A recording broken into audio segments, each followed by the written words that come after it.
Audio lecture, The Age of Mass Politics, 1871 to 1914. This is a result of the Second Industrial Revolution as well as the changes in politics.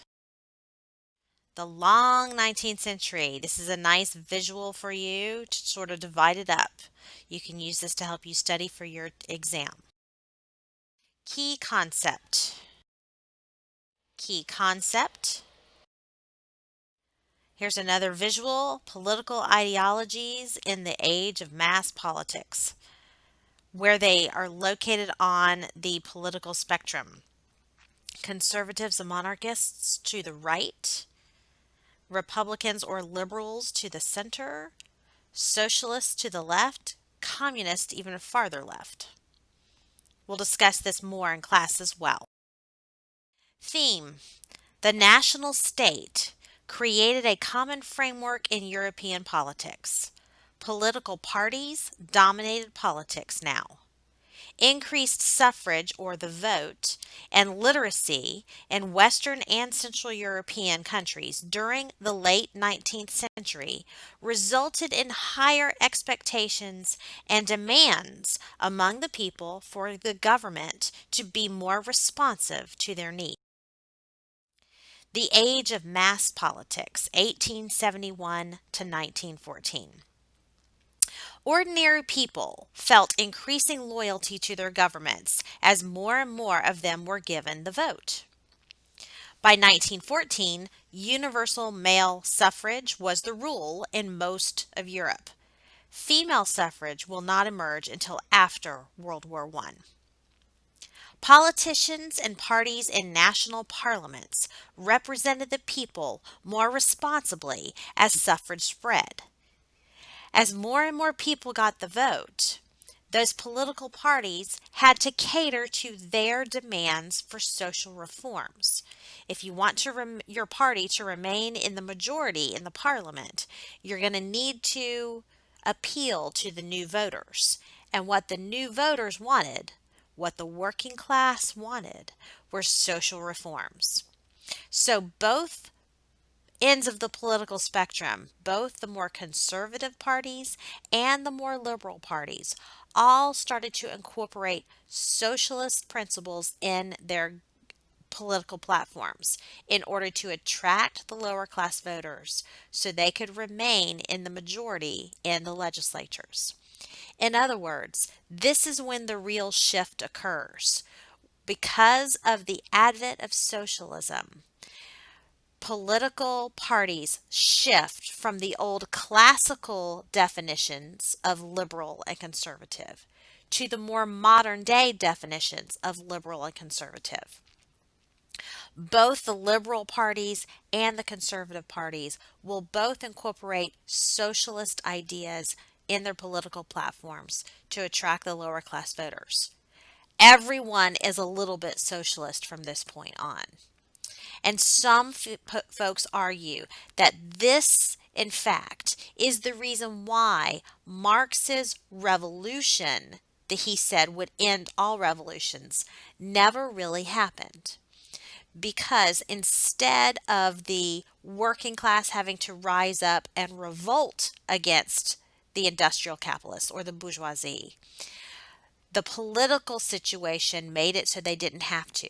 As they were given the vote, and as the shifting happened in political parties towards everybody having a little bit of socialism in their policies, the revolution was no longer needed because the addressing of those social reforms was being done through the ballot box, through the political systems. The welfare state is what emerges, first in Germany, then in Britain, France, and other countries, even in the United States. Increased literacy. Governments saw public education as important in creating well-informed and responsible citizens and voters. Governments were often led by conservatives who manipulated nationalism to create a sense of unity and to divert attention away from underlying class conflicts. This is what we saw in Germany as Germany unified. They frequently channeled national sentiment in an anti liberal and militaristic direction after 1871, after the formation of the German Empire. This is going to set the stage for the climate that's going to lead us up to World War I. The German Empire, 1871 to 1914. Government structure. They had a federal union of Prussia and 24 smaller German states that made up the new German Empire. Kaiser Wilhelm I, also known as William I, reigned from 1871 to 1888, and he had ultimate power. His chancellor, Otto von Bismarck, 1810 to 1898, he will serve as chancellor and was the mastermind behind the government until 1890. Remember, he was the mastermind behind German unification in the first place. So he stayed on as Wilhelm I's chancellor or prime minister. A bicameral legislature, a two-house legislature, was established called the Reichstag. The Bundestag was the lower house that represented the nation through the ballot box. The Bundesrat was the upper house. It was the conservative upper body which represented the various German states. Even though this was a legislature, it was still more of an advisory body than a traditional legislature like we saw with the British Parliament. Kaiser Wilhelm I still had ultimate power. The multi-party political system now should be observed. Conservatives represented the Junkers of Prussia. We discussed them in previous units. The Catholic Center Party approved Bismarck's policy of centralization, yet promoted the political concept of particularism, which advocated regional priorities over national ones. And then we have the Social Democratic Party, or the SPD. I know it looks like it should be the SDP, but it's the SPD. And it was Marxist and advocated sweeping social changes. These parties are going to clash, as we can probably tell just by looking at their description. The German middle class was largely left out of politics during this era as a result. Fearing the growing influence of the SPD, the middle class, for the most part, gave tacit support to imperial authority and noble influence. They were more worried about the Marxists than they were about the authoritarian rule of Wilhelm I and the Junkers. You can see why. They were the industrial capitalists, and the Marxists would cut into their bottom line profit margin with wide sweeping social reforms. Bismarck saw the Catholic Center Party and the SPD as major threats to imperial power, and he set about trying to destroy them both, albeit unsuccessfully. Germany under Bismarck as Chancellor. Between 1871 and 1890, Bismarck established an integrated political and economic structure for Germany, while dominating European diplomacy at the same time. He was a busy man, folks. Germany's monetary system was unified under Bismarck. An imperial bank was established while strengthening existing banks throughout the German nation. Universal German civil and criminal codes were developed. Compulsory military service was established.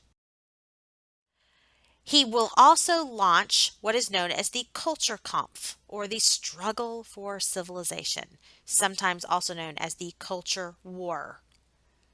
Bismarck sought to limit the influence of the Catholic Center Party due to Pope Pius IX's 1870 declaration of papal infallibility. Most German states in the north were Protestant, so the concept of papal infallibility that was stressed by the Catholic Center Party was not palatable to them. The Catholic Party was particularly strong, however, in the southern German states. This is something that we noted before, even as early as the Protestant Reformation. The southern part of Germany would remain predominantly Catholic, the northern part predominantly Lutheran or Protestant. This division religiously kept Germany from being able to unify for quite some time until finally Bismarck did it in the 1860s into 1871. We discussed that in an earlier lecture. The Catholic Center Party was too popular among many Germans, however, especially in the South, to be driven completely underground. Bismarck ultimately failed to suppress the Catholic Party. Key concept. The Social Democratic Party, or the SPD, had Marxist views, as we stated before. They advocated sweeping social legislation. They sought universal suffrage and genuine democracy. And they sought to demilitarize the German government. Bismarck was unsuccessful in limiting its growth, despite its being driven underground for a period of time. Bismarck decided to steal the thunder from the SPD by taking on some of the social reforms that they wanted as a more conservative cause, just like he had stolen the thunder from the classical liberals by making German nationalism a conservative cause with the unification movement. Same process, same guy. Bismarck instituted sweeping reforms to minimize the threat from the left, stealing their thunder from them. In 1879, a protective tariff was passed to protect domestic production in Germany. Modern Social Security laws were also put in place. Germany was the first state or nation to do so. National sickness and accident insurance was given by the government in 1883 and 1884. Old age pensions and retirement benefits were secured by the government in 1889. Child labor was regulated by the government, and they improved working conditions and mandated these working conditions improve from the state level. These all are social reforms that were now being embraced by the conservative Bismarck in order for the Conservative Party to remain in dominance in the Reichstag, the German legislature. Despite a better standard of living, workers did not leave the SPD, even though they were getting some guarantees from the more conservative party. Yet, by gaining support from some workers, Bismarck successfully bypassed the middle class, stealing their thunder. Now, when Kaiser Wilhelm I dies in 1888, his son Wilhelm II, or William II, comes to power. Look at the mustache, folks. He opposed Bismarck's move to outlaw the SPD. Not that he was a socialist himself, but he was worried about Bismarck's maneuvering and how it could perhaps make it appear to German society that Bismarck was the one in control instead of Wilhelm II. To gain the support of the workers, he forced Bismarck to resign in 1890. He will benefit from all that Bismarck had put in place, but he dismissed him so he could now take full reins himself. By 1912, the SPD was the largest party in the Reichstag. However, Kaiser Wilhelm II did control it.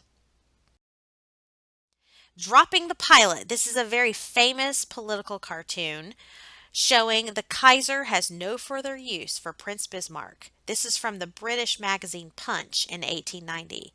You see Bismarck is being pushed off the boat. He's dressed as the pilot of a boat.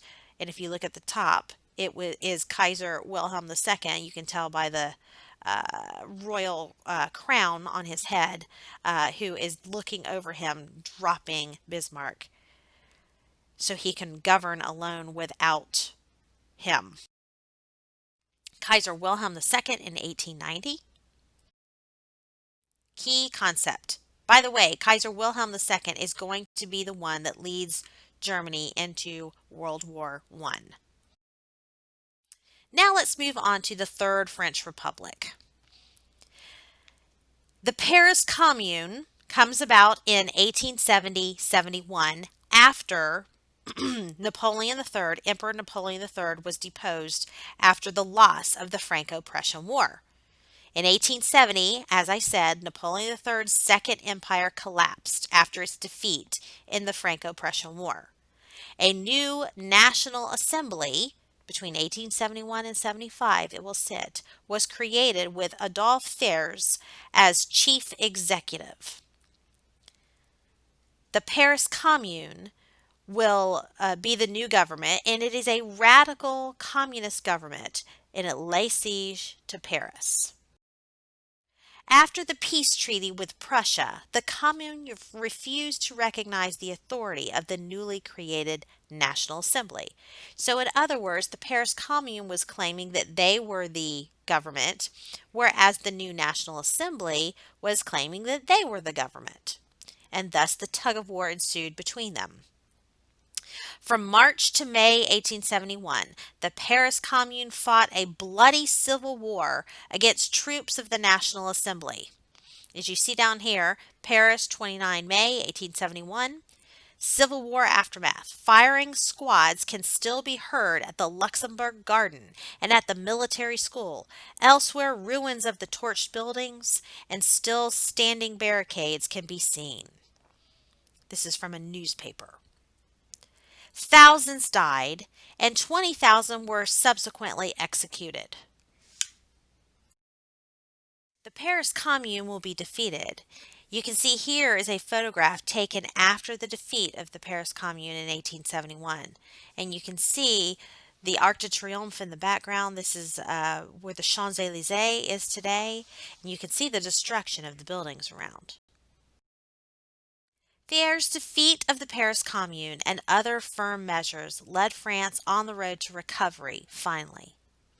As you can see at the bottom here, victorious Republican troops stand at a conquered barricade at the Boulevard Voltaire, 1871. Key concept. The Third French Republic was established in 1875. Here we go again with the third try at a republic in France. Remember, the first one was in 1792 during the French Revolution, the beginning of the radical phase of the French Revolution.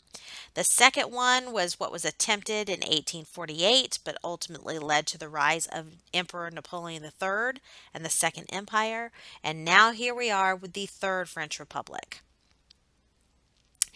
The Third French Republic will be dominated by the bourgeoisie. France enjoyed periods of economic prosperity. The Constitution that was written provided for a republic. The Chamber of Deputies had the most power in this republic, and they would be elected by universal male suffrage. They had a very weak president, but ultimately it will divide the powers, separation of powers somewhat. The Senate indirectly was elected as well. Political ideology in the age of mass politics, as we saw before. Here's the same kind of political spectrum we just saw before.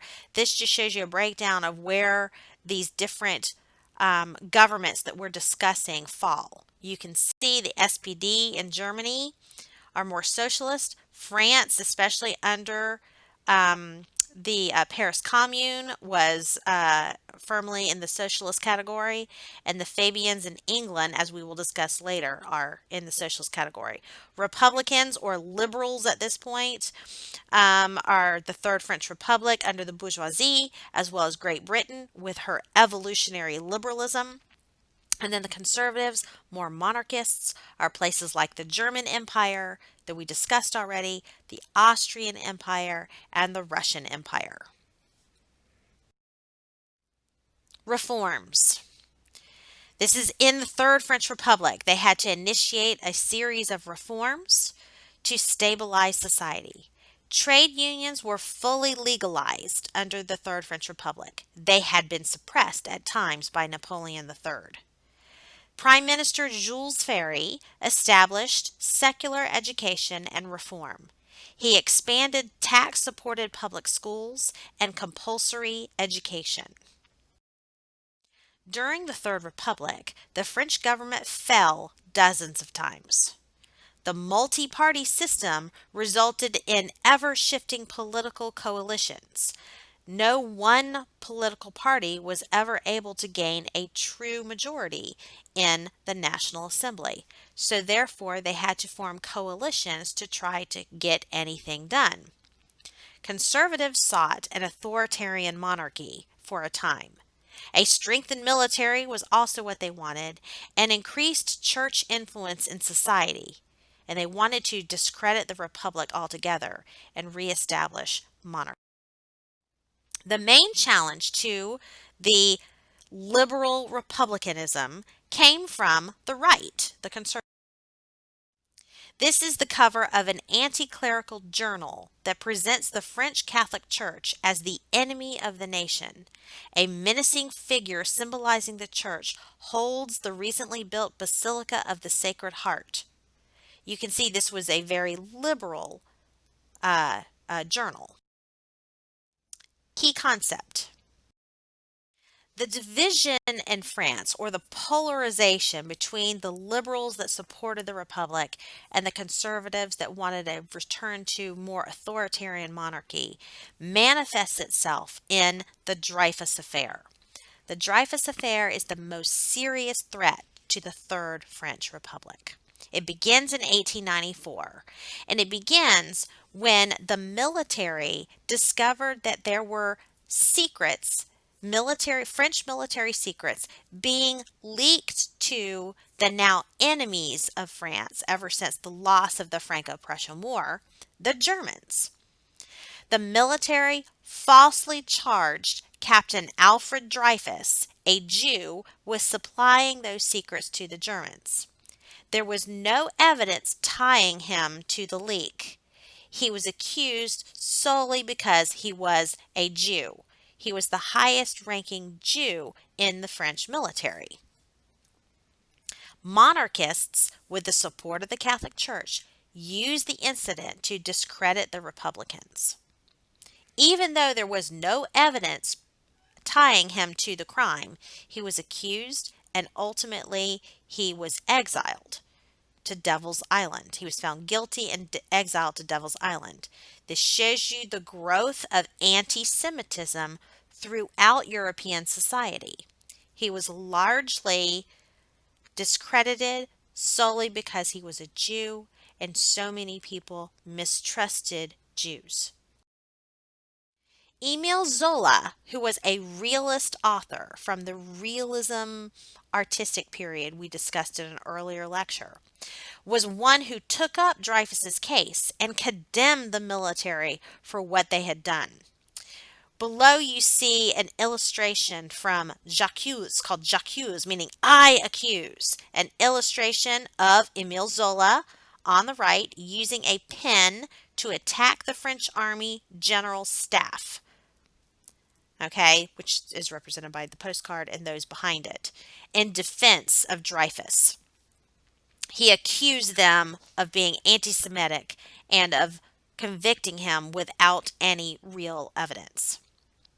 His famous newspaper article defended Dreyfus. This was published in 1898, and again, it was called J'accuse. Leftists supported the Republic, and in 1906, the case finally was closed when Dreyfus was finally declared innocent and returned to his military position. However, by this point, he had already been imprisoned on Devil's Island for 12 long years. In the meantime, the real culprit had come forward, but Dreyfus had been tried yet again as a conspirator with the real culprit. Ultimately, this will lead to a destruction of Dreyfus's life for 12 long years. And polarization of French society over the matter. The Dreyfus Affair led to an alliance between the moderate Republicans and the Socialists, however, against those staunch conservatives. Conservatives in the military and in the church were thoroughly discredited with the clearing of Dreyfus finally in 1906. In 1905, Republicans had launched an anti clerical campaign, increasing the separation of church and state throughout France, discrediting the church even more. Key concept: Socialists, led by Jean Jaurès, gained seats in the Chamber of Deputies from 1905 to 1914. This is largely due to the Dreyfus Affair. By 1914, the Third French Republic enjoyed the vast support of the French people.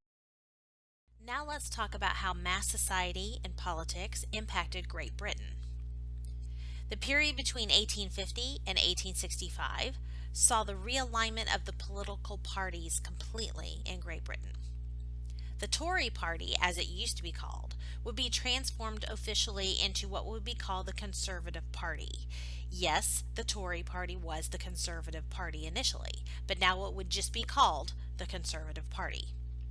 It came under the leadership of Benjamin Disraeli. The Whig Party, which had traditionally been the more liberal of the two parties, would be transformed officially into what would be called the Liberal Party. And the leadership in that party was Gladstone. John Bright, a manufacturer, an anti-corn law advocate, and a leader of the Manchester School, contributed to the development of the Liberal Party. After about 1865, Britain saw expanded democracy under both Disraeli and Gladstone, who were political opponents. One, the leader of the Conservative Party, one, the leader of the Liberal Party. What's interesting when we talk about the expansion of democracy, what we really mean by that is the expansion of those who get the vote. Both parties during this time period sought to increase the vote to more people in order to gain their votes, their support in elections, so they could maintain their position in power. Ultimately, this is one of the reasons why socialism as a whole never, or in the way that Karl Marx had envisioned it, I guess I should say communism or Marxism, never really took off the way that he hoped it would. Instead of there being a proletariat revolution, instead, many places just their political systems transformed, with each party incorporating some socialist tendencies in order to get the votes of the new people who were given the vote. So, for example, if you're going to be giving the workers the vote and you want to attract them to your political party, you make sure that your political party platform incorporates things that the working class want. That's exactly what happened in Great Britain. Benjamin Disraeli, as the head of the Conservative Party, will actually increase the vote to more people in order to get those votes for his party. He argued for an aggressive foreign policy as well, an expansion of the British Empire, or imperialism, which we'll talk more about in a later unit. And he even reluctantly supported democratic reforms in order to get those other things that he wanted. He wrote a book called Sybil in 1845. It was a novel that surprised many by expressing sympathy for the working class, even though he was the head of the Conservative Party. Disraeli was influenced early on by John Stuart Mill's book on liberty. Now, that was published in 1859, but he had I guess you would say, a friendship, if you will, with John Stuart Mill and knew of Mill's ideas that were going to be incorporated in this book. This work would be influential. It was an influential work on advocating the necessity to increase democracy, increasing the number of people having the vote in a society. Now, so when Disraeli and the Conservative Party were in charge of Parliament, and during this last half of the 19th century, it would go back and forth between conservatives and liberals who had control over Parliament, back and forth, back and forth. So Disraeli would be the prime minister when the Conservative Party was in power. Gladstone would be the prime minister when the Liberal Party was in power, and then it would go back to the other, etc., etc. They both launched different reform bills. Under Disraeli, the Great Reform Bill of 1867 was his leap in the dark to appeal to working people, for the Conservative Party to appeal to the working people. First and foremost, it expanded the Great Reform Bill that had been passed back in 1832, which redistributed the seats to provide more equitable representation in the House of Commons. Again, getting rid of any of those rotten boroughs that were still around, redrawing the districts so they better reflected the changes in the population growth in certain areas due to industrialization. Industrial cities and boroughs gained seats at the expense of some depopulated areas in the north and west, those rotten boroughs we mentioned. Almost all men over 21 who resided in urban centers were now granted the right to vote. So it's not quite universal male suffrage, but it's approaching that. And that is extensively increasing the amount of people in England who have the vote. Essentially, it doubled the number of men who could vote, but it still fell short of complete universal suffrage, especially in the rural areas. It seemed to benefit more the urban centers than the rural areas. It also reduced the government regulation of trade unions in 1875, Disraeli and the Conservative Party. Government regulations were, however, granted for improving sanitation in those urban centers. This was something that those working class folks that lived in the cities wanted. They were tired of living in the filth of the cities. They wanted improved sanitation, and they wanted the government to be responsible for cleaning that up. Now, William Gladstone, as the head of the Liberal Party, he's really seen as the most important liberal figure in 19th century England. He supported, first and foremost, and this is a big one because not all in his party did, he supported the Irish Home Rule issue. He believed that Ireland should be given its independence in order to reduce the amount of violence between the Irish and the English in Northern Ireland. Most of his party disagreed with him on that, and that he would argue would continue to be a thorn in the side of Great Britain if it was not addressed. He also wanted to revamp the fiscal policy of England. He wanted to advocate complete free trade and an extension of democratic principles, meaning increasing the vote even more, while also opposing imperialism. Empire building, he said, was causing problems for British society, but in particular causing problems for the British economy. It was costing more than it was benefiting England, he argued. He also wanted, under the Liberal platform, to abolish compulsory taxes to support the Church of England. These had been in place since Queen Elizabeth.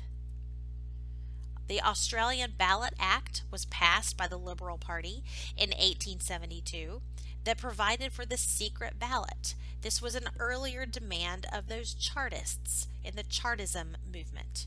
Remember what I said before. Almost all of the demands of the Chartists will be enacted one by one, slowly, by the end of the 19th century. So even though they didn't get everything they wanted right away, all in one time, it's evidence of evolutionary liberalism in England, even when the Conservative Party is in charge. This, of course, is the Liberal Party, though. The Liberal Party also passed civil service reform. It was introduced in 1870 and created a competitive examination for government positions. Sounds almost like what they had in in China back during the Han Dynasty, having those civil service exams to see if you were eligible for a government position. This, of course, would go to promote a meritocracy kind of idea rather than people being able to really influence in getting a position through their birth or through their money. The Reform Act of 1884 was also passed by the Liberals when they were in the majority in Parliament. It's also known as the Representation of the People Act. This granted suffrage to all adult males in the counties on the same basis as it was in the boroughs. 2 million agricultural voters were added to the franchise.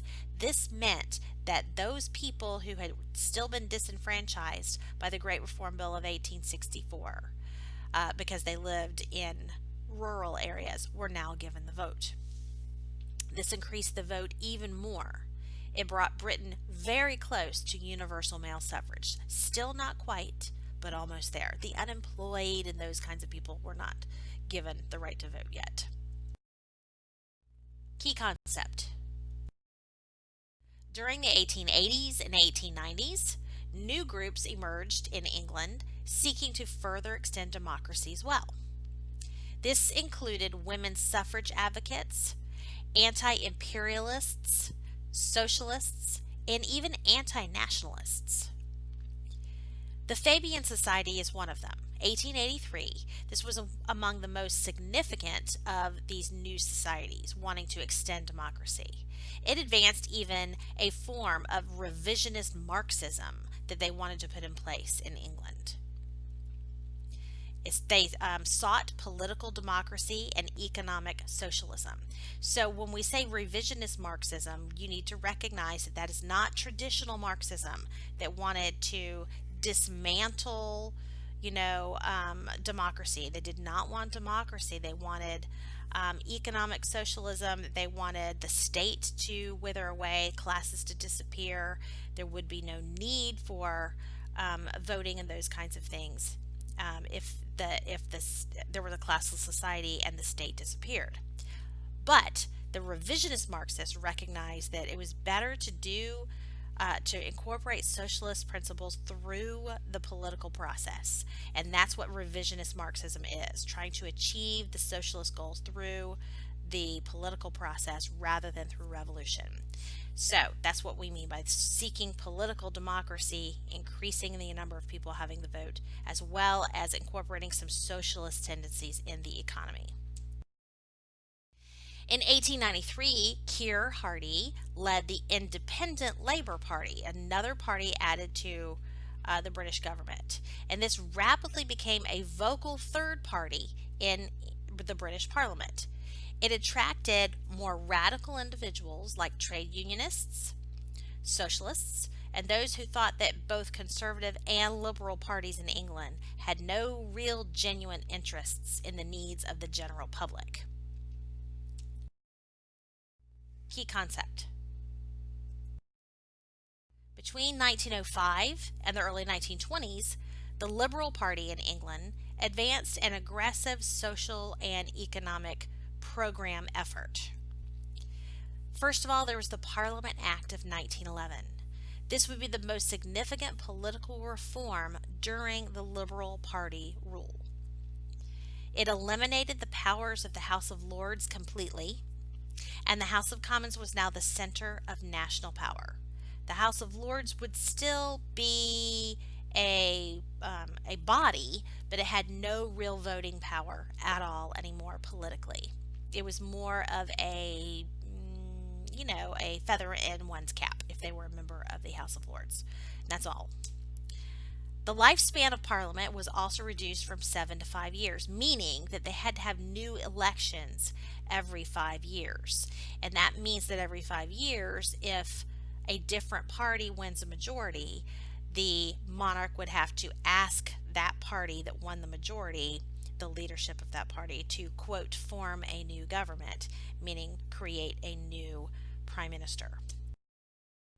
The foundation for the social welfare state was also created in the decade before World War I in England, and it meant to guarantee each citizen with a decent standard of living. The right of unions to strike was guaranteed again.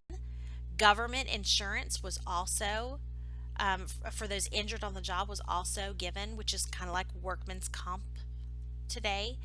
Unemployment insurance and old age pensions were also put in place. That's something that we still see in our nation today as well. So even though we are a democratic republic, we have a lot of socialist tendencies in our own government. And of course, compulsory school attendance was something that the British will do. So, advocating real public school system to educate the young. Taxes would have to be increased on the wealthy to help fund the welfare state, to help fund these new reforms. Then we have the Representation of the People Act 1918. Women over the age of 30 will finally gain the right to vote in England in 1918. Please note that date. It is after World War I is over. Women will have been pushing for the right to vote in England as well as in America and in other nations since long before this. But it won't be until after World War I that they will finally be given the vote. Initially in England in 1918, it was only women over 30. All men also gained suffrage with this act, meaning that all men, no matter whether they had a job or money or anything, it was truly universal male suffrage. But in some women, but not all, only those over 30.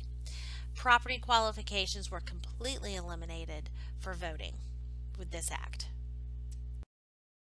Key concept.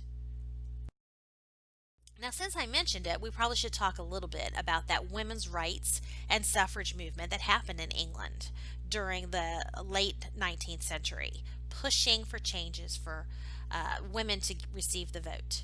That's what suffrage means, the right to vote. Initially, women sought to amend marriage and property laws that discriminated against them. Existing laws that had been on the books in England allowed men to divorce if the wife committed adultery, but the woman could not secure a divorce for male infidelity unless physical abuse, cruelty, or desertion had also occurred and could be proven. Existing laws also prohibited women from inheriting property from their parents unless there was no male heir. Barbara Smith Bowditch campaigned in the 1850s in England for increased property rights for women by founding one of the first women's rights organizations and later worked toward access for women in the universities.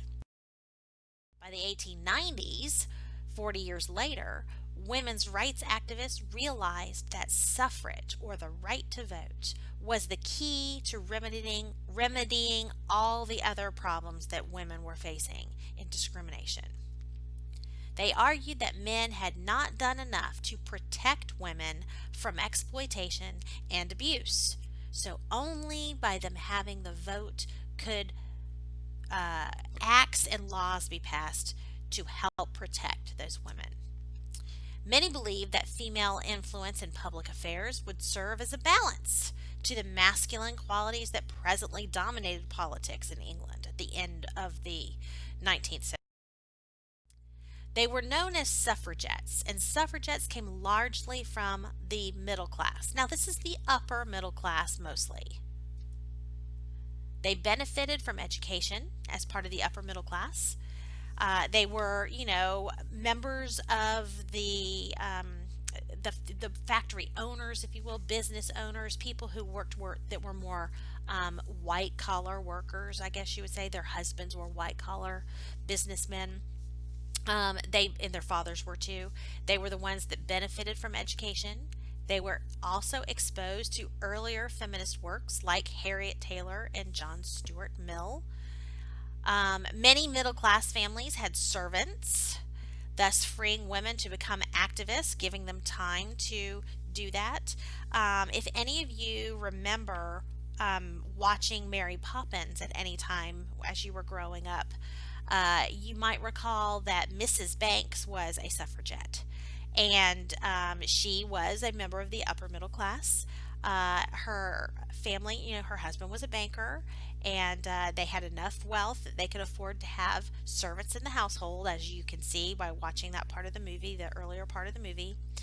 And of course, that freed her up to, they had a nanny, of course, so she could pursue these efforts. The problem in Mary Poppins was that she was too concerned with her suffragette movement and was, basically allowing the children to be raised by the nanny. And the children had become disconnected to their parents as a result. And of course, Mary Poppins comes along and changes all of that.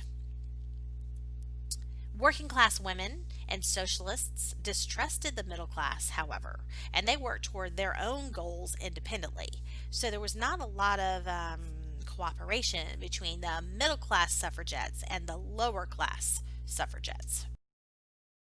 Millicent Garrett Fawcett was one of the earliest.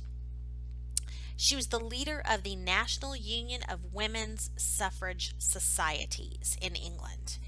They demanded that Parliament grant female suffrage, and they helped to grow the suffrage movement and played a role in national and international suffrage conferences.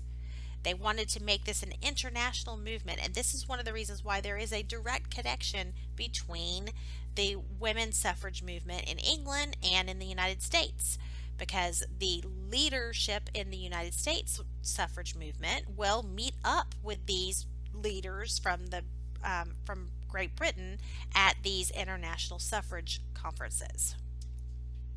She was knighted actually in 1924 after women achieved suffrage in England. There were also militant suffragists that launched protests and sit-ins, and oftentimes these things got violent to try to advocate for changes to be made in British society.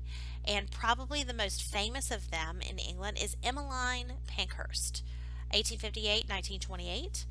She's actually mentioned by Mrs. Banks in Mary Poppins. Talks about Mrs. Pankhurst was carried off in irons again. We may have to watch a little clip of that in class. Anyhow, they were infuriated that Parliament would not give females the vote, even though women in Finland had actually gained the right to vote in 1906, and even in Norway in 1913. So here we are at the dawn of the new century, the beginning of 20th century, and England, that is supposed to be the most civilized society in all the world, has not given women the right to vote when smaller nations like Finland and Norway had. Along with her daughter, Sylvia, Emmeline Pankhurst founded the Women's Social and Political Union, WSPU, based on militant principles to try to gain the attention and support of others. Beginning in 1907, the WSPU undertook violent activities such as destroying railroad stations, destroying works of art, and breaking store windows, and even chaining themselves to the gates in front of Parliament to try to bring attention to their cause. They organized parades and demonstrations, usually marching in white, or sometimes all black, depending. They organized these parades and demonstrations not just to be parades, but to be loud and in your face. Some men who disapproved of these rallies even attacked the female marchers, and things would escalate and become more violent as a result. So at these demonstrations, a number of female militants would be arrested for their activities. Some would be thrown in prison, and while there, they would go on hunger strikes to try to draw more attention to the cause. And many of them were actually force-fed by a tube being shoved down their throat to give them nutrients. And that, of course, the force feeding even drew more attention to the cause. Perhaps the most notorious militant action occurred when Emily Davison committed suicide by throwing herself in front of the King's horse in the 1913 Epsom Derby. It's a horse race, very famous horse race that happens in England every year.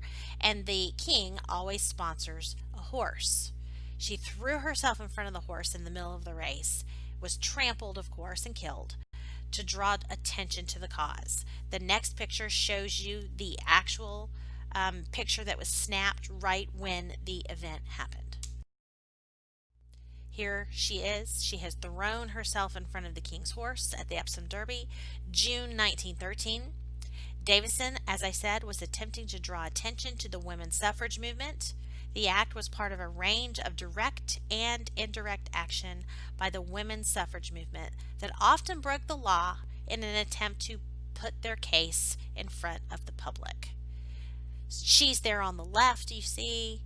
It did force another horse with their with the jockey down as well, who was also injured gravely. So it was a very violent act, ultimately. Representation of the People Act 1918, remember we talked about before? That was as a result of women's critical contributions to the war effort during World War I. Parliament finally had to give in to the demands of at least some women having the right to vote, those over 30, after they had kept the factories going to supply the men on the front lines during World War I. We'll talk more about the home front efforts and women's roles in those home front efforts in the war in a later unit. Eventually, the Reform Act of 1928 granted suffrage for women over 21, so it lowered the age requirement. Key concept: the Irish question in England. Young Ireland was a movement in 1848 that echoed the nationalistic movements on the continent. Remember, 1848 was that very radical or revolutionary year. Lots of revolutions based on nationalism popping up all over Europe. And that same thing happened in Ireland. Young Ireland was a nationalist movement that was trying to gain independence for Ireland from British control. That the British had had control over it since the time of Cromwell.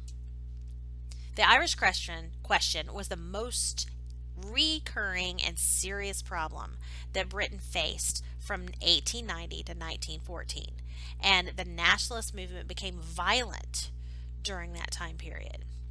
Gladstone had pushed unsuccessfully for Irish Home Rule when he and the Liberal Party were in the majority in Parliament. It never panned out. Ulster was the Protestant counties in Northern Ireland. That's what they were called. Ulster opposed the Irish Home Rule issue as they started to enjoy remarkable economic growth from the mid-1890s on. Now remember, these Protestant counties, they had been there since the time of Cromwell, when Cromwell allowed English Protestants to move in to Northern Ireland and to take those territories from the Irish Catholics. Ulsterites raised 100,000 armed volunteers by 1913 to defend themselves against the Irish Home Rule nationalists who were pushing for change. The Ulsterites were supported also by general public opinion throughout Great Britain.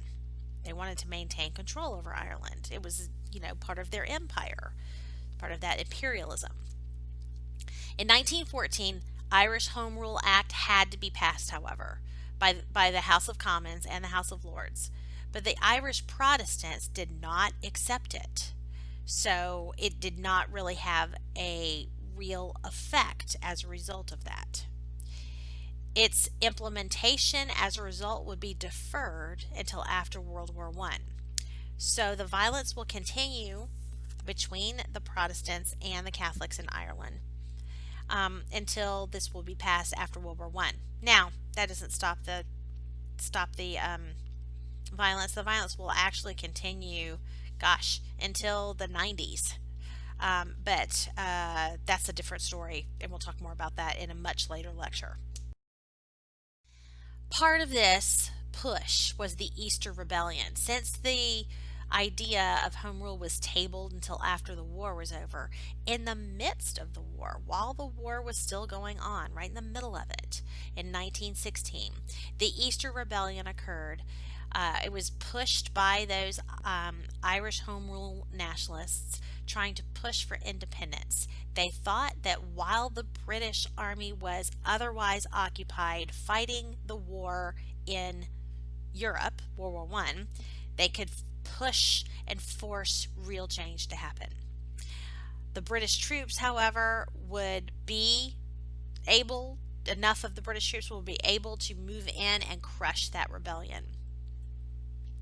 In 1922, officially, Ireland gained its independence, but Northern Ireland, those Ulster regions, will remain part of the British Empire, and they still are to this very day.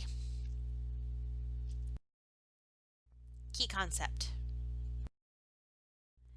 The Eastern Question was another issue that came up in British politics, but also in other parts of Europe as well. This was about the Ottoman Empire. As the Ottoman Empire became more and more weakened, they were known as the sick man of Europe. It's receding in southeastern Europe, excuse me, and it was in a constant state of crisis. Um, as a result, the Balkans region would continually be a state of crisis. As we know, as we move forward, we will see that the Balkans area is where World War One began. That's the flashpoint that starts World War One. So the question, the Eastern Question, was if the Ottoman Empire collapses, which it looked like it would do, who would control that region with that prime real estate? Russia, of course, had the dream to take that territory and had that dream since the reign of Catherine the Great. They wanted to retake the Balkans and ultimately all of Constantinople, the old capital of the Byzantine Empire and the cradle of Orthodox Christianity. By this point, Constantinople had been renamed Istanbul and was the capital of the Ottoman Empire. The Austro-Hungarian Empire also had designs on the region and wanted it for themselves. They wanted to control the Balkans region. Pan-Slavism was the idea of uniting all Slavic people in Europe under one government. And this is one of the pushes, it's a nationalistic push that Russia would use to try to state that they have the right to control most of the region of the Ottoman territories if the Ottoman Empire fell apart, because most of the people in that area were Slavic, so they shared an ethnicity with the Russian people. Russia's military victory in the Russo-Turkish War that happened in 1878 put it in a position to dominate the Balkans. So in the late 1800s, it looked as if Russia, even though they were backward to the rest of Europe when it came to industrial technology, it looked like they might be able to dominate that region because the Ottoman Empire was too weak by this point to really defend themselves, even against Russia. Britain refused to accept the Russian control of the Balkans, however, and they sent the Royal Navy to help the Turks, much like they had done in the Crimean War, to try to stop the Russians from taking the Crimean Peninsula at that point. So it's a similar situation. The nationalistic spirit in Britain came to be known as Jingoism. Okay, and it comes from, it was actually a song or a poem where they said, we don't want to fight, but by Jingo, if we do, we've got the ships, we've got the men, we've got the money too. The Russians will not take Constantinople. Instead, the British want it. So everybody wants this region. So this goes a long way to show you why this is the region where the flashpoint that started World War One happens. There are, of course, many other causes and factors that come into play as well. We'll talk about those, of course, in a later unit. Bismarck even also offered to mediate the crisis at the Congress of Berlin. Bismarck, who had united Germany into one nation by this point. We'll talk more about that again in another lecture. The Congress of Berlin happens in 1878. Russia gained little from the conference despite defeating the Turks in the war. The provisions were put in place that said Romania, Montenegro, and Serbia became independent states. Remember Serbia, folks. It's going to be an issue as we approach World War I. Bulgaria became an autonomous principality, but still within the Ottoman Empire. And Austria gained control over Bosnia and Herzegovina. That is also going to be an issue as we approach World War I. Another term was the transfer of Cyprus to Great Britain, not far from the Suez Canal. So it seems as though everybody is taking their little piece of the region, even though the Turks were defeated by the Russians. Everybody takes their own little piece. Though Disraeli was most responsible for the agreements that were made at the Congress of Berlin, Russia blamed Bismarck, who was the leadership, he's the Chancellor of Germany at this point. Russia blamed Bismarck for allegedly undermining Russia's expansion into the Balkans region. And this animosity between Russia and Germany will go a long way to explain why, prior to World War I, Russia will join in an alliance with France and Great Britain instead. Again, we'll bring all this up when we get to that unit. So here are the provisional and revised borders of Bulgaria as a result of the Congress of Berlin negotiations. Russian hostility toward Germany ultimately led Bismarck in 1879 to embark upon a new system of alliances, which transformed European diplomacy and effectively killed the remnants of the concert of Europe. Instead, Bismarck will approach Austria and eventually even, oddly enough, Italy and the Turks to join with them in a Central European alliance that will eventually become the Central Powers during World War I. Key concept. Okay, so now we'll discuss socialist movements in the age of mass politics. This happens not just in Europe, but also in the United States during the same time period. And it is during the late 19th century, moving into the early 20th century, that we really do see the shift in political parties more to the modern day definition of, quote, conservatism and liberalism. Because, as we said before, both parties, both sets of parties, if you will, want to incorporate some socialist policies in their platforms in order to attract the folks that are getting the vote. We see the same thing happen in the United States. Even today, there is not really a party in the United States that is completely socialism free. Even the Republican Party in the United States, which is normally seen as the more conservative party, would never advocate getting rid of Social Security. That is a socialist policy, but they would never advocate getting rid of that. So this is my point. Every conservative and every liberal has a little bit of socialist in them from this point forward. It's just to different degrees. They need to attract the voters of those lower classes that want these kinds of reforms and these kinds of securities granted to them in order to stay in power. So this was largely in England a negative response to industrialization and to nationalism.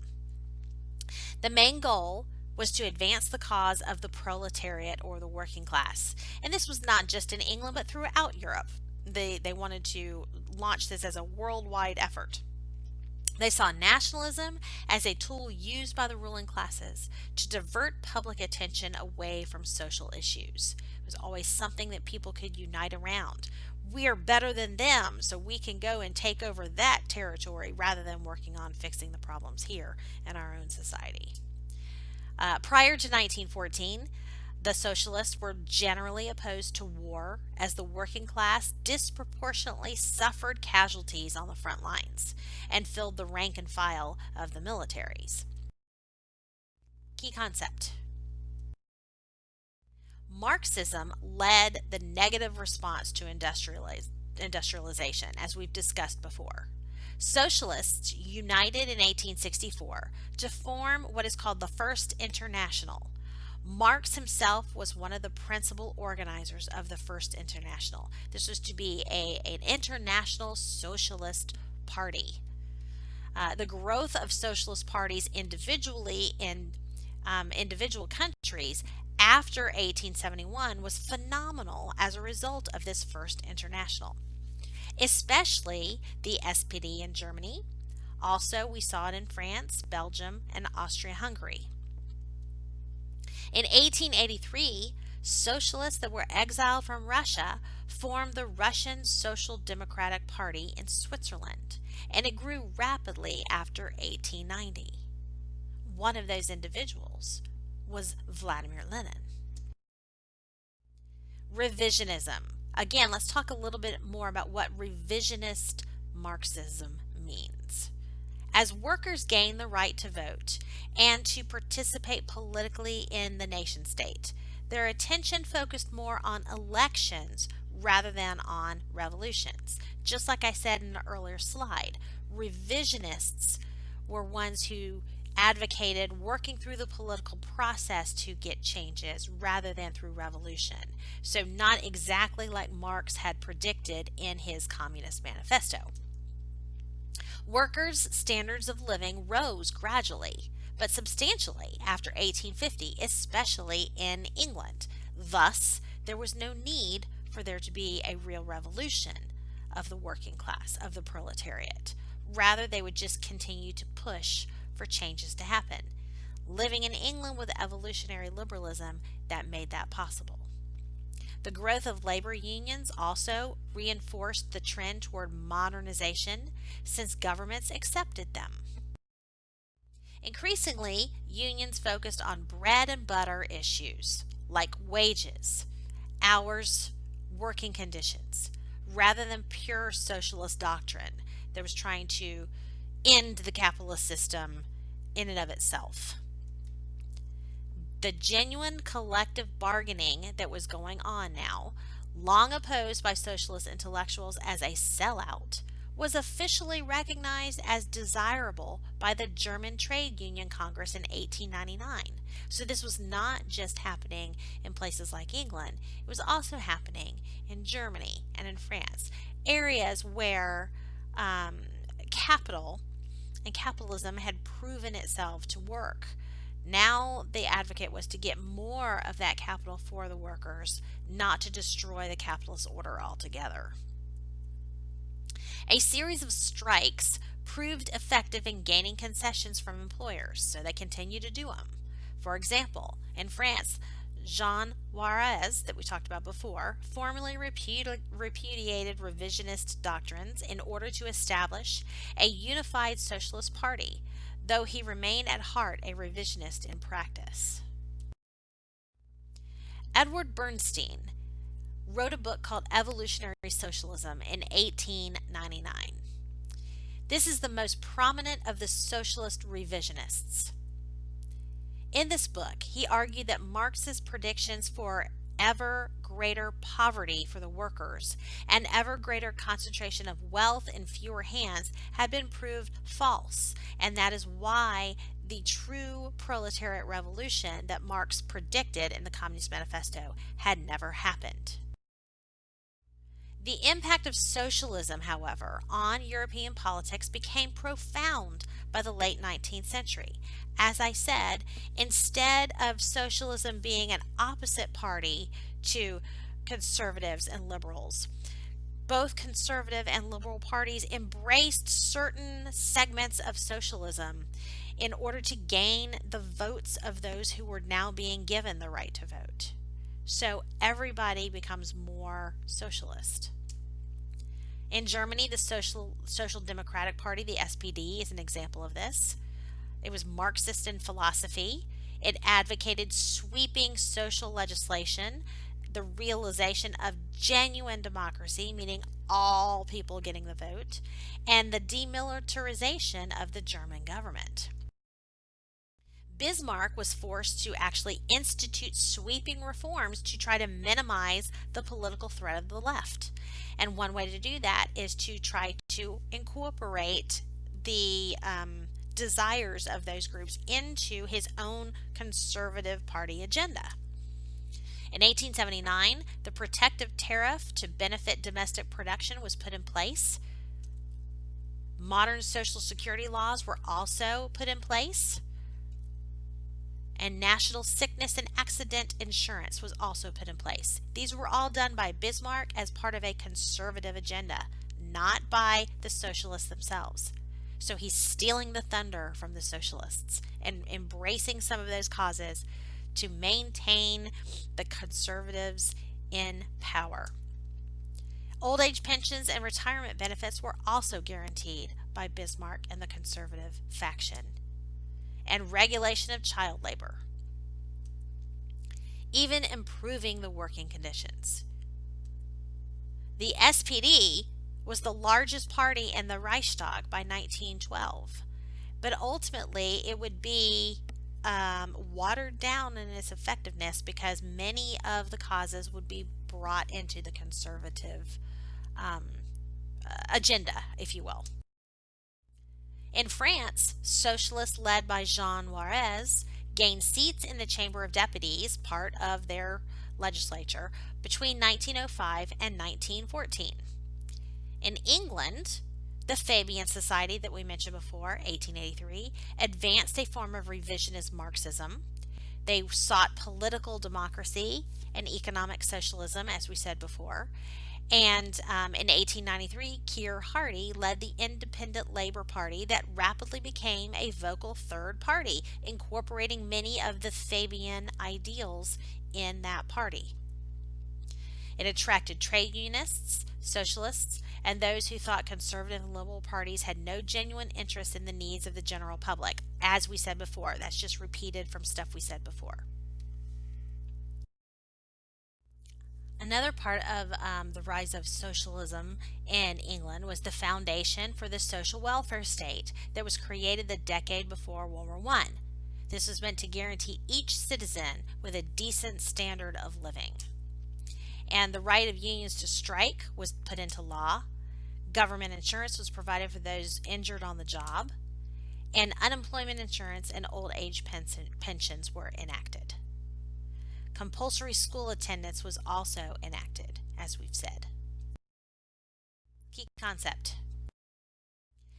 Anarchy. Now this, or anarchism, another ism. Now this is an ism that does not always make a lot of logical sense. So I'm telling you that up front as we discuss this. Okay? Anarchists spun off from the mainstream socialist movement. They sought to destroy the centralized state altogether. They were against any and all authority figures. One of the most outspoken of the anarchists in the early 19th century was Mikhail Bakunin, a Russian nobleman, believe it or not, who became the most influential of the anarchists. Anarchy became a way to oppose any and all authority, and anarchists saw destruction as a creative thing. I know that sounds strange, but they create through destruction. They're destroying these traditions and these foundations of society that have kept people down. Was kind of a creative process. Anyways, anarchy was strongest in Spain and in Italy. The anarchists were just against authority. They didn't really advocate any real thing to take that place. They didn't really offer any solutions is the issue I'm saying here. So that's why it oftentimes does not follow a lot of logic. Political assassinations, however, by the anarchists shook the political world all over the world, with the deaths of 6 national leaders, big time national leaders, between 1881 and 1901. Alexander II of Russia was assassinated in 1881 by anarchists. King Umberto I of Italy was assassinated in 1900 by anarchists. And even President William McKinley in the United States was assassinated in 1901 by anarchists. Here's the political ideology in the age of mass politics, showing you that the word Republican is associated with liberals because it's talking about having a republic. It's different than our normal idea of Republican in this country, because conservatives on the right, you see, are monarchists. Republicans are liberals, or ones that want a republic where people have elect representatives. And then, of course, the farther left you go, you get socialists and anarchists. Key concept. Let's talk a little bit now about Russia between 1850 and 1914. And we're going to mention some of those wars, like the Crimean War that we mentioned before. Their defeat in the Crimean War marked a turning point in Russian history by fostering at least the beginnings of modernization in Russia. Russia lacked a sizable middle class that promoted liberalism economically, politically, and socially. And this was one of the reasons why it was difficult for them to actually have a revolution in the mid-19th century. Russia realized it had to modernize or it would remain vulnerable militarily and economically. Now, this is a key difference for why Russia lagged behind Western and Central Europe for so long. The nobility, who controlled the serfs, who were the laborers, who worked the fields, did not constitute a force of modernization and reform. They didn't support it. And so this is why, for so long, Russia had not modernized. Russia realized, under Tsar Alexander II in particular, that it had to modernize or remain vulnerable militarily and economically. Key concept. So under Alexander II, Tsar Alexander II, we will see the modernization happen, or at least begin to happen. It will unfortunately come to a halt a bit after his assassination. He is perhaps the greatest Tsar since Catherine the Great. He is perhaps the most liberal ruler in Russian history prior to the 20th century as well, classical liberal as well. He believed that serfdom had actually slowed down or retarded Russia's modernization process, that agriculture had been poor for centuries and had kept Russia stuck in low gear.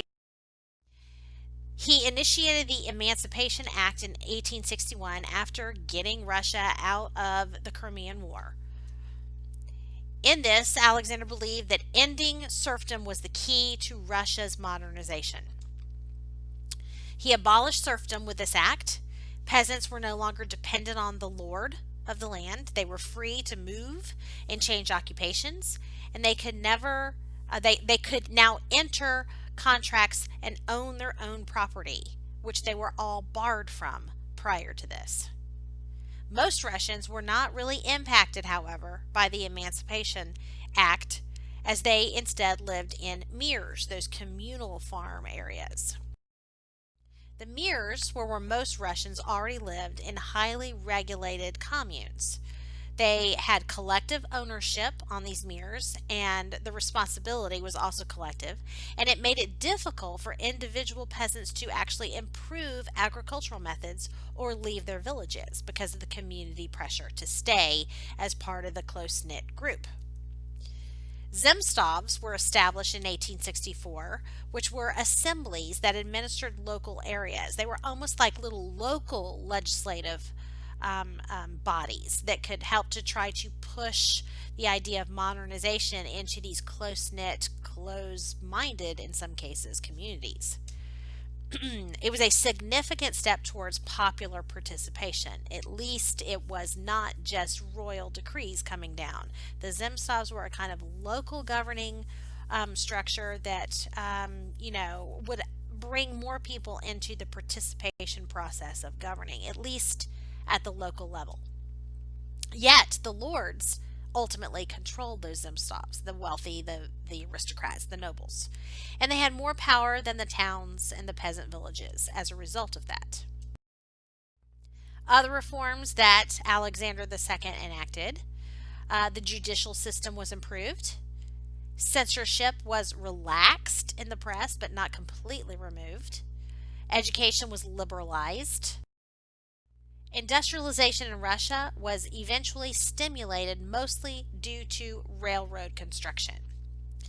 Russia had fallen behind major industrialized nations in Western and Central Europe for many, many years, and Russia needed better railroads, better armaments for their military, and a reorganization of the army if they were ever going to be able to compete with the rest of Europe. Between 1860 and 1880, railroad mileage in Russia grew from 1,250 miles to 15,500 miles of railroad. Railroads enabled Russia to export grain and to earn profits for further industrialization. Railroad building also stimulated domestic manufacturing. Industrial suburbs grew up around Moscow and St. Petersburg, and a class of modern factory workers began to emerge to make the rails and the other things that were needed for railroad construction. Industrialization strengthened Russia's military also, giving rise to some territorial expansion to the south and the east, especially into the Balkans region, hence the wars with the Turks over those territories. Critics of Alexander II, however, came about late in his reign. Alexander increasingly turned more traditional or conservative in his values, as realism in Russia replaced romanticism, especially as his efforts did not have the wide sweeping changes that he had anticipated. So it kind of jaded him a bit, I guess you would say. And then a radical populist movement emerged that sought a utopian agrarian order, more anarchist movement.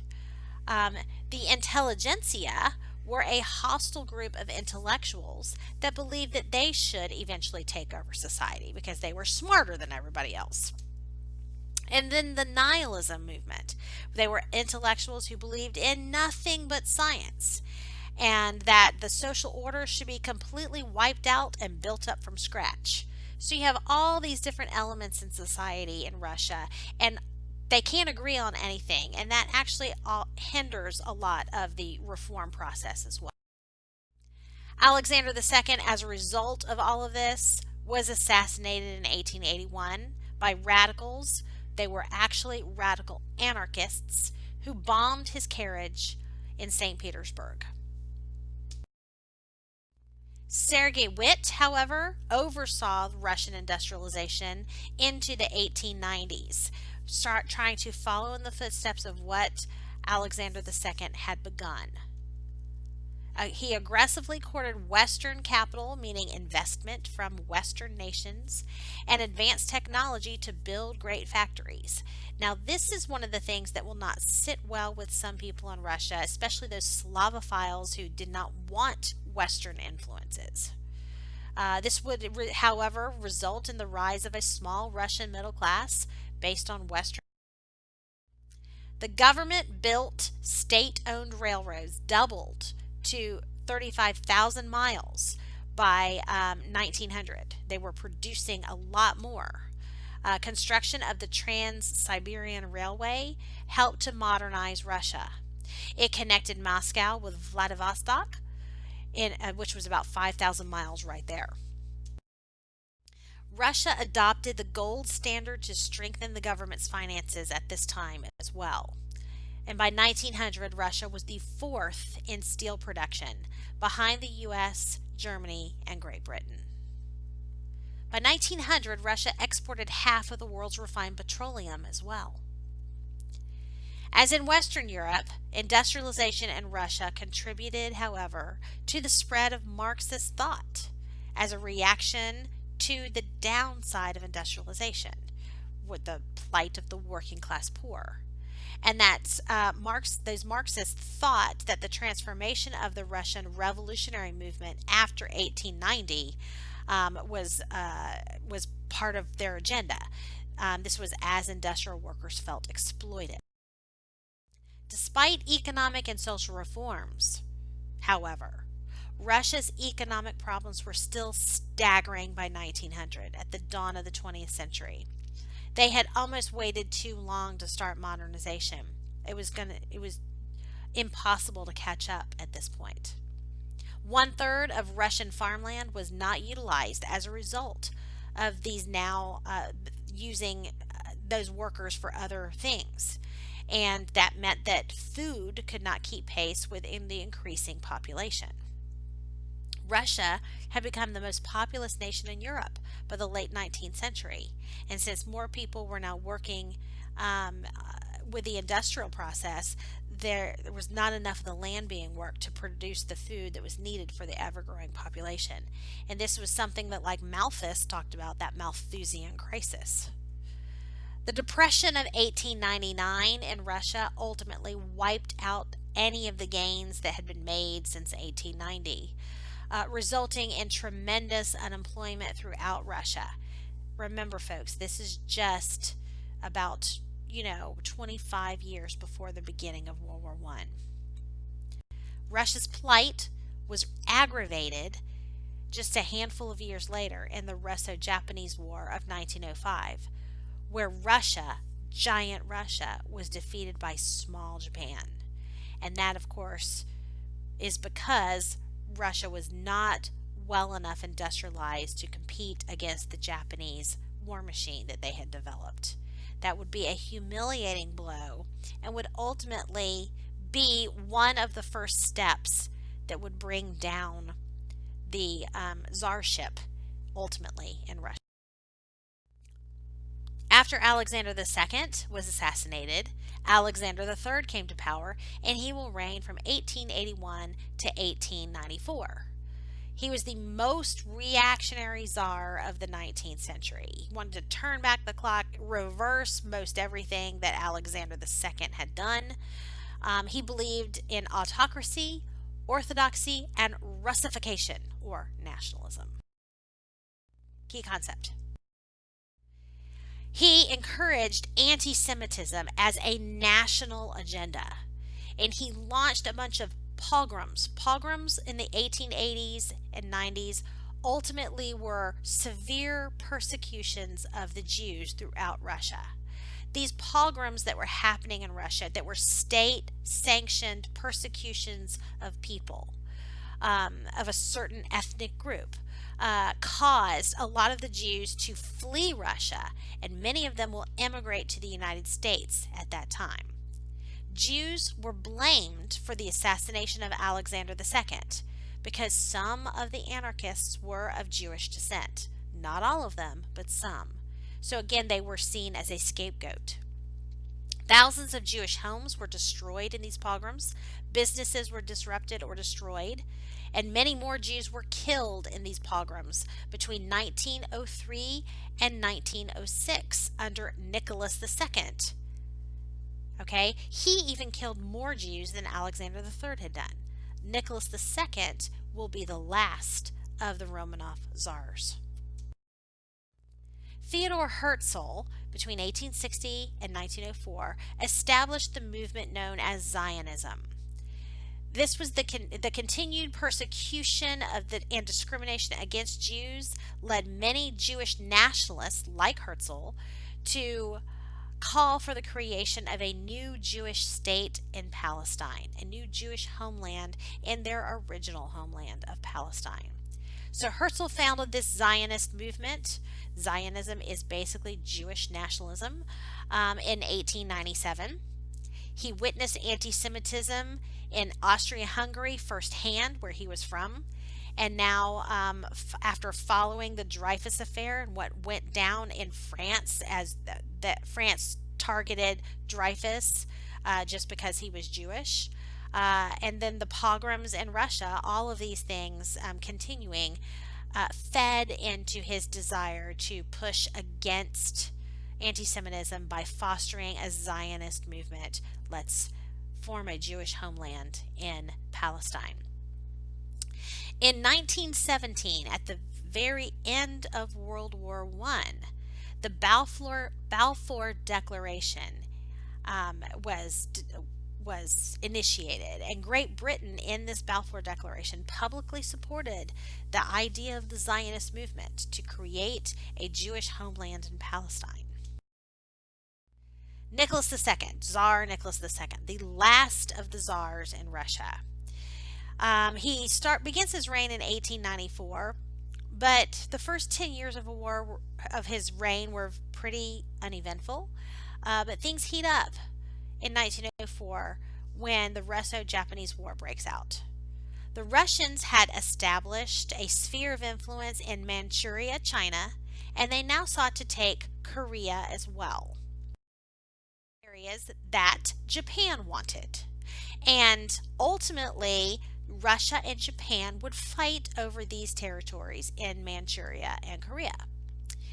This war will ultimately lead to a humiliating defeat of the Russian fleet by Japan and a bloody war on land that resulted in Russia turning away from East Asia and focusing instead on the Balkans region.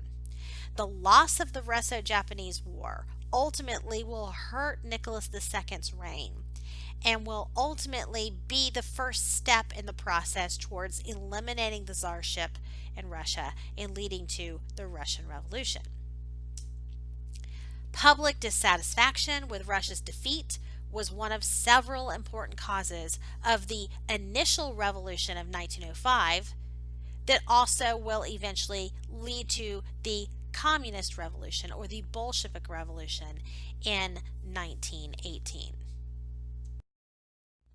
The Revolution of 1905. This, after the loss of the Russo-Japanese War, the poor economy in Russia, the strains of the war, ultimately led the peasants and the middle class to start demanding reforms of their czar. And it led to a revolt happening in January of 1905 called Bloody Sunday. And about 200,000 workers and peasants marched peacefully to the Winter Palace in St. Petersburg asking for reforms. It was a peaceful demonstration, but Tsar Nicholas II was not even there. He was not even in town. The army was worried that these 200,000 people might, when they weren't seeing Nicholas come out of the palace, were worried that they would storm the palace and it would be like the French Revolution happening in Russia. So the army decided to fire on the marchers in cold blood without any kind of instigation to do so. This will lead to a general strike. The workers throughout Russia will put down their working tools and go on strike. Peasant revolts will happen throughout Russia in response to this, and troop mutinies. People that had been in the army will leave the army in disgust on what had happened on Bloody Sunday. And this will paralyze Russia by October of 1905. And the Tsar at this point was forced to make concessions. He made concessions by initiating the October Manifesto. In the October Manifesto of 1905, he allowed for the creation of Russia's first real national legislature called the Duma. It would be an assembly that was created that would serve as an advisory body to the Tsar. So not a real full-fledged legislature, but an advisory body to the Tsar. But he also, in the manifesto, granted freedom of speech, freedom of assembly, and freedom of the press. The Tsar, however, will retain an absolute veto over anything that the Duma wants to pass. And the revolutionaries were divided among whether or not this was good enough.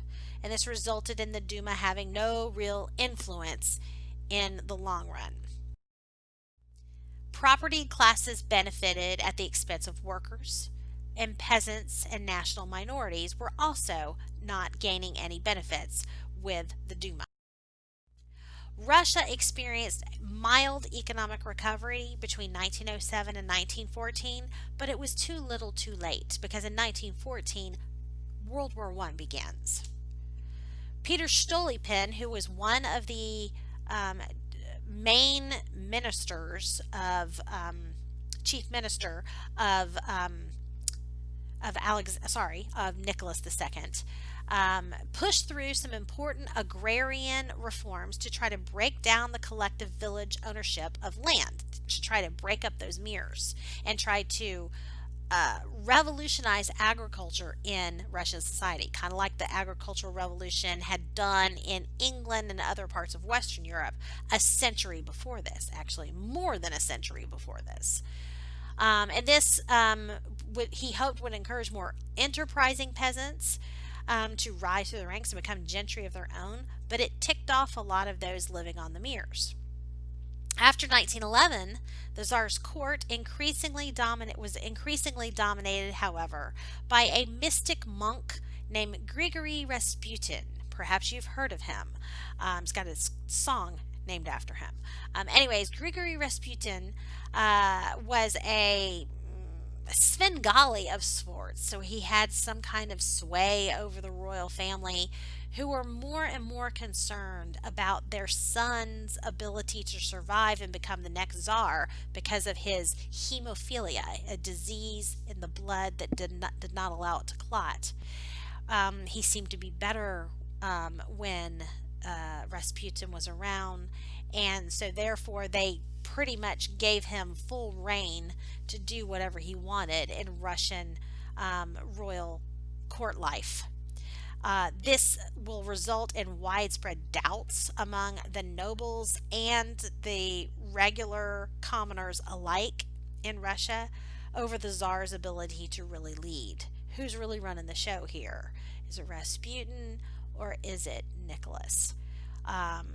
Increasingly, Rasputin became more and more hated by the nobles and the commoners. He was favored by the royal family, but hated by everyone else. And this will eventually lead to the Tsar losing his base of support, even from among his royal court. Russia's poor showing in World War I, that we'll talk more specifically about later, will directly lead to the Bolshevik Russian Revolution happening in 1918. I have one correction from what I said in the previous slide or two. The date of the Russian Revolution, which also incorporated the Bolshevik Revolution, happened in 1917, not 1918. I was off a year on the earlier slide, but I didn't want to go and re-record the whole entire slide. So sorry, guys. Thank you. See you later.